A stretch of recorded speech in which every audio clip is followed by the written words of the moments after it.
Sloane?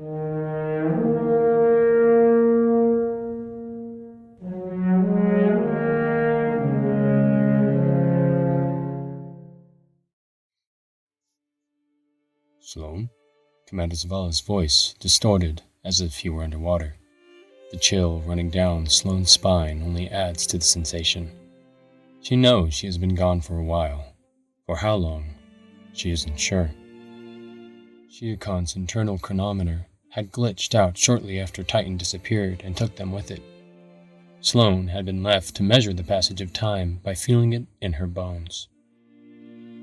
The universe moved on without her. That was to be expected. But Sloane still can't believe Zavala's debriefing. The words crash into her like one tidal wave after another, threatening to knock her off balance and fill her lungs with brine. Stasis. Keitel. The House of Light. Savathun. The Lucent Brood. Neomuna. Amanda. Sloane's thoughts drift back to the wake of the Red War. Call signs and banter as Holiday's hawk flew overhead. Small talk between stories. Quiet moments and shared laughter between the staccato of gunfire and roar of jet engines. A friendship chiseled into marble, one stroke at a time. Amanda was always fearless, the first to stand up, the last to go home. Why did she always have to be such a damn hero? Sloane, Zavala says again. She realizes she's been clenching her fists. She might have even been shaking. Sloane's eyes focus once more, meeting those of her commanding officer. He looks different than she remembers. His eyes seem older, wiser, and filled with something that catches her off guard. Is that pity? Can he see it? The pit growing in her stomach? This yearning chasm that yearns to swallow her whole? Is he questioning her resolve? Her ability to see this through? To do her duty back on the front line so others don't have to? Does he see your weakness? Sloane clenches her fists again. Sir, she replies. Her voice holds steady. Understood, sir. Zavala's frown burrows. It's a lot to take in. If you need to, I don't. A moment of silence passes. Sloane does not let him see anything. Zavala nods. Very well, he says. Dismissed. Sloane salutes and returns to her station. She would be the first to stand up and the last to go home. Ikora pinches a thick and vibrant strand thread from the air and twists it between her fingers with ease. It plies to her influence, but smooths the motions of her hands, tapering her movements to flow in cleaner lines. The veil tones in rhythm with the plucks of tension rolling across her knuckles. She focuses on the subtle irregularities in each pulse, the patterns they form. There are a small few plucked reverberations that resonate out beyond the walls of this chamber, beyond the detection of her intuition, and out into the cosmos. Those capture her interest most. Behind her, an animated avatar escorts Osiris into the veil's containment chamber.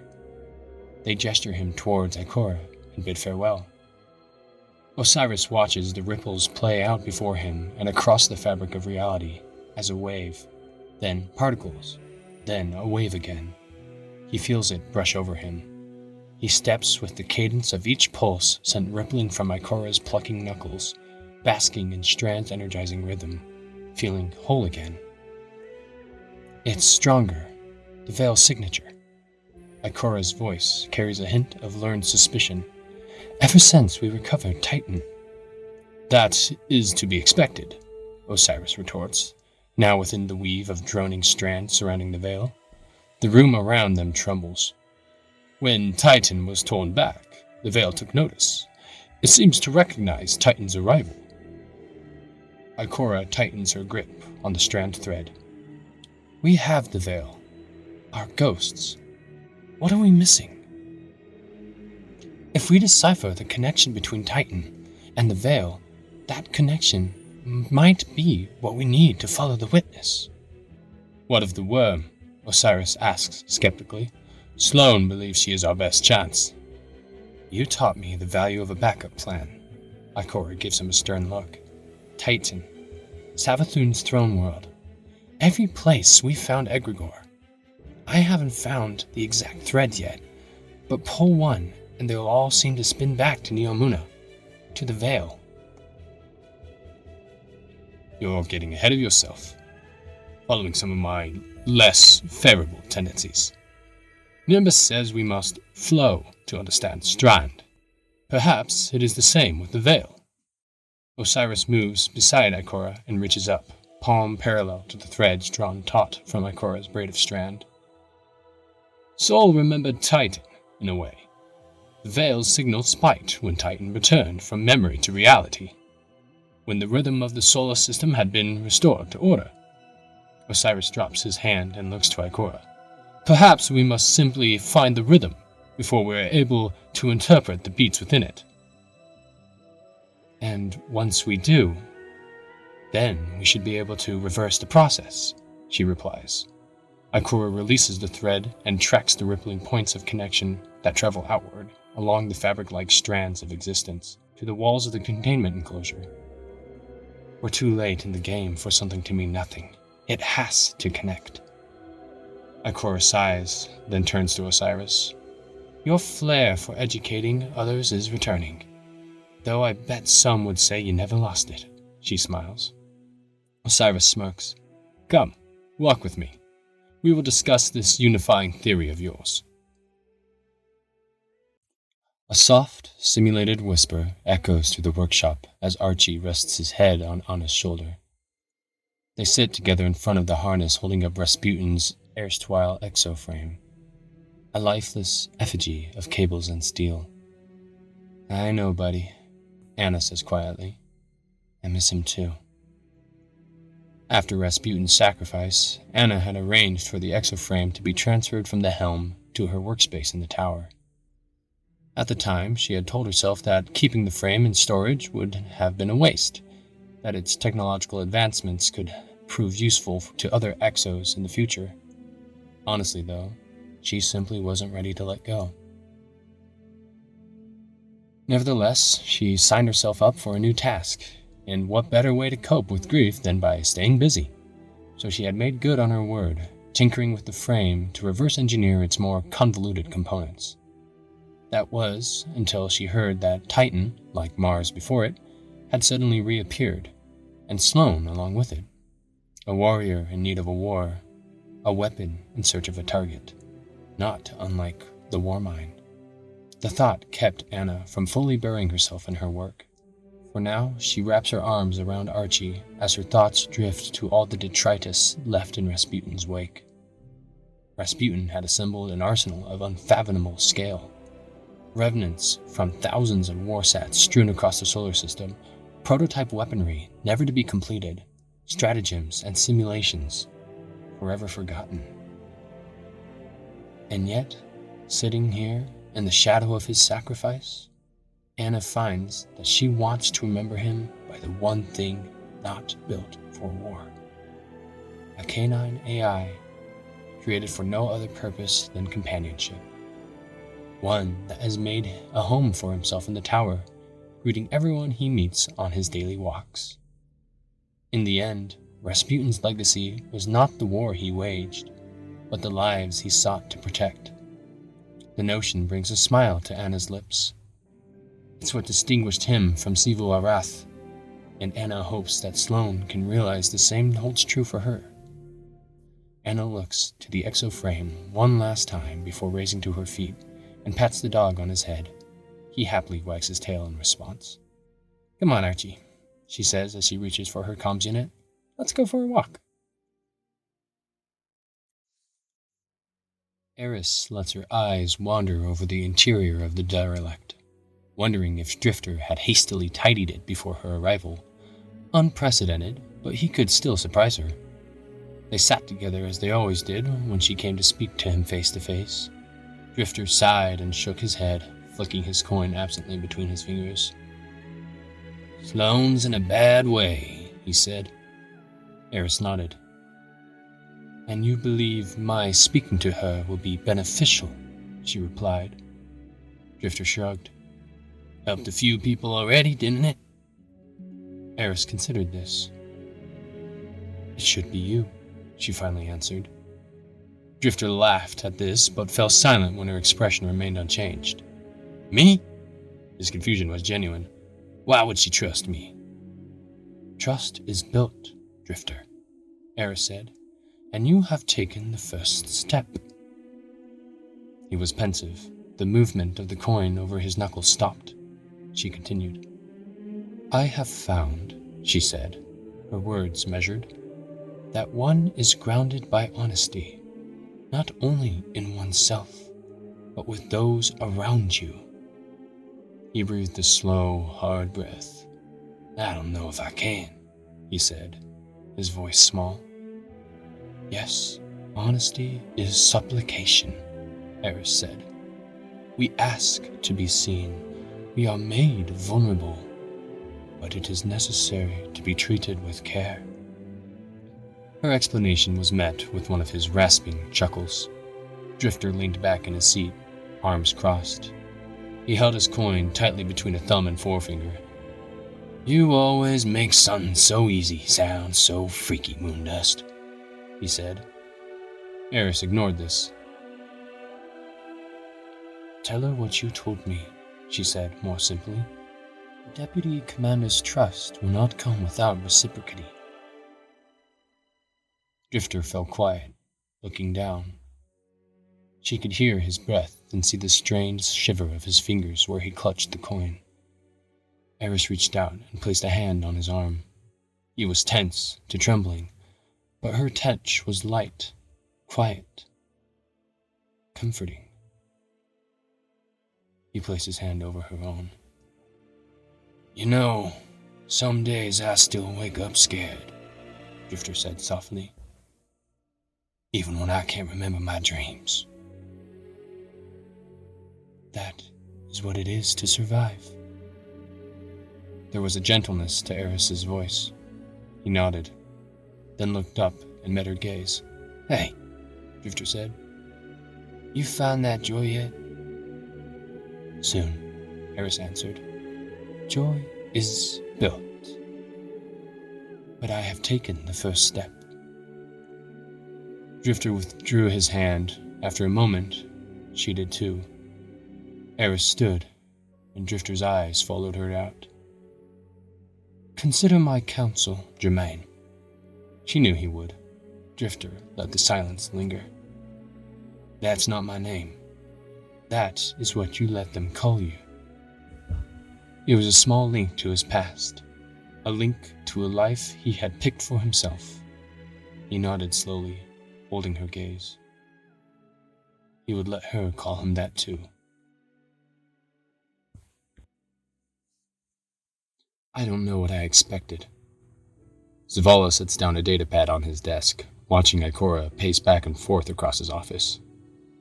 "I don't know," he sighs. "Maybe we should have." Ikora stops pacing. She turns to look at Zavala with an accusatory stare. "Every single enemy we've fought was brought here by the Traveler," Zavala says, slouching back into his chair. "The Hive, the Fallen, the worst of the Cabal." His attention drifts down to the datapad, Sloane's report on the origins of the witness. "What's one more group of people chasing it?" "This isn't the Traveler's fault," Ikora says, doubling back on Zavala's desk. "You read the same report I did. We are at war with an entire civilization condensed into an individual. Multitudes of resentment and hatred crushed into a singularity." "Resentment towards the Traveler," Zavala grumbles. "I'm not saying it's the Traveler's fault. I'm saying it's a harbinger of ill omen. Everywhere it's gone, nothing but death has followed. Does it realize that? Does it care?" Ikora approaches Zavala's desk. "Does it matter?" she challenges him. "It is obviously outgunned and running. For the traveler's strength, the witness is the greater power. It never came to us to uplift us. It came to us for help. Zavala is silent. He looks up from the datapad to Ikora, then sighs and slowly rises from his seat. Ikora follows him with her eyes, watching him move to the window where he would gaze out at the traveler in the past. Now, a fleet of allied vessels struggle to fill that void. Were they really that unified? Zavala asks, looking at Ikora's faint reflection. Who?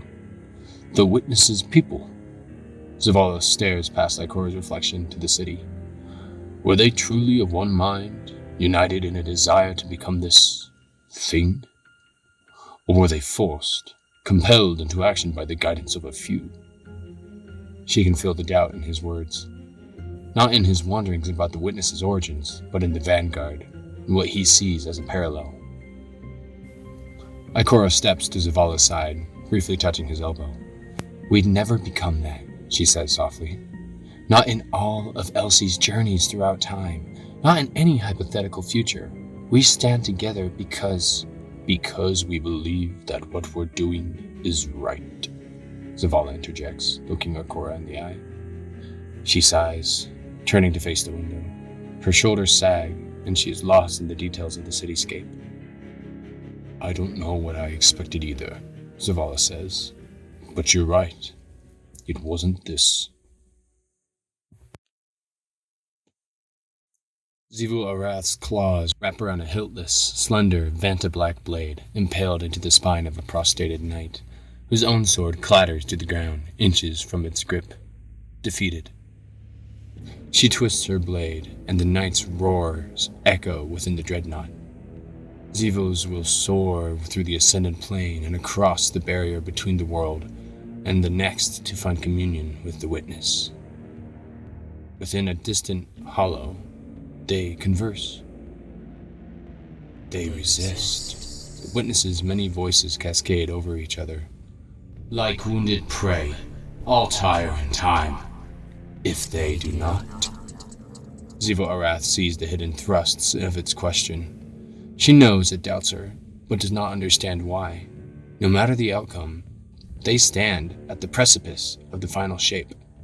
The sword will decide and be forged stronger for it. It is beyond that now.